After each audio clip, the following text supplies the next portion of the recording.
Sụt đến đây bạn thì pro Mr. Thế hả chứ một chục thêm đón thế đấy chỉ môi năng dương mà ăn bột sinh chụp hết VO bột VO bột cái bọc chờ đó bột nó một hết cả hở như nào nè một hết mua biết vào hai cái tập ram năng ở tay lên kìa mọi dương chỉ môi năng VO bột mọi dương như thế tại nhưng mà ăn bột sinh ở VO một môn kiểu chủ hiện đây rồi con phiêu với sau ở phía con chị em không sao anh chọc tao vô đây nè riêng của học ở phía ôi xe này nè cái bạn này nó cái này nó dùng phải điện lên như thế này ôi quả sòng khăn như mai VO bột bao anh nhìn về nít em sẵn lên một cái đó của anh nè nha về nít em là nè ok mình hai mà sẽ lý một chuyện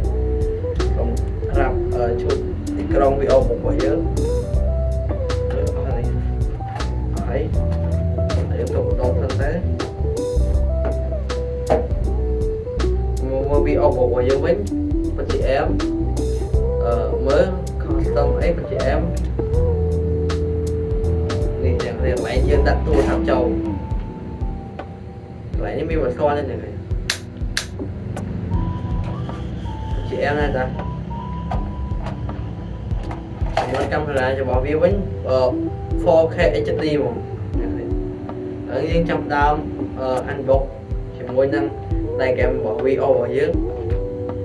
tay kèm mới hiện tôi đang mình tái mới tới có được phim với con họ này ôi mùi sẵn cả luôn ôi đẹp này à về thì mới tới với tôi thằng bóng nó ca lên kèm bỏ dưới chừng nghe sẽ luôn ông ca đốt lên kèm tích tôi ấy chẳng lên kèm bánh thế hẳn cái số năm dưới muốn món này thì bên kia phải đặt món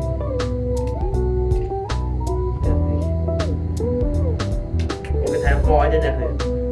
để luôn tham món ở bên còn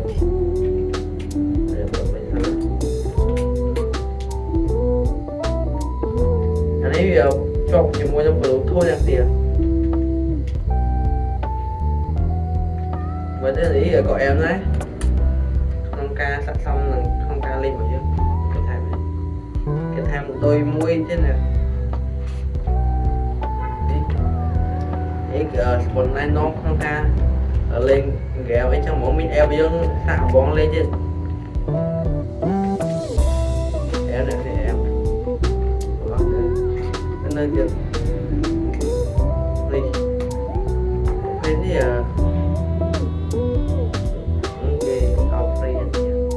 tại dân trong đam anh một triệu mỗi năm ca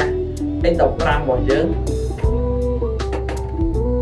hiện tại thì không biết nó bỏ ra cái gì anh đọc ram bỏ chứ nó mới có một hiếp xong lấy ram cho bấy ở món căn phô bao nhiêu tiền đó tới 200mm cái đồng thấy đồng nó một hết bó ăn ở đây nhạc tiền các link game trên trong link game mấy các bạn này không biết anh đọc hẻm để ăn của nó nhé rồi cả bên sau có cái premium này cũng nhiên là bên kia cái đá này non bỏ vía son để chạy hàng đi lấy chọc tao ăn một thánh accessory bỏ vía nhưng giờ chạy ở liên tục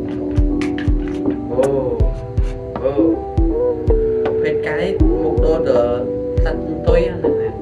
lấy ăn một ôi đấy mà lên bán này lên bán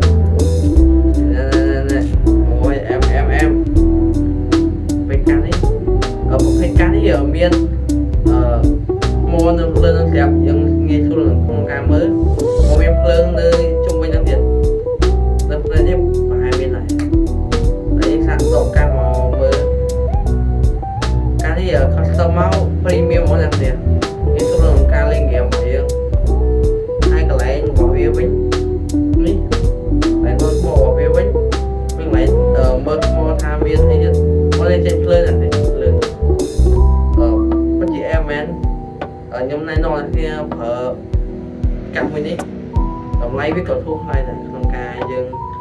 ធ្វើស្ដាប់លេងហ្គេមអីធម្មតាទៅនេះហើយបើវិញមកប៉ុន្តែរៀបរៀងណាស់ទៀតជួបខ្ញុំថ្ងៃក្រោយ Pro Mr. T បាយ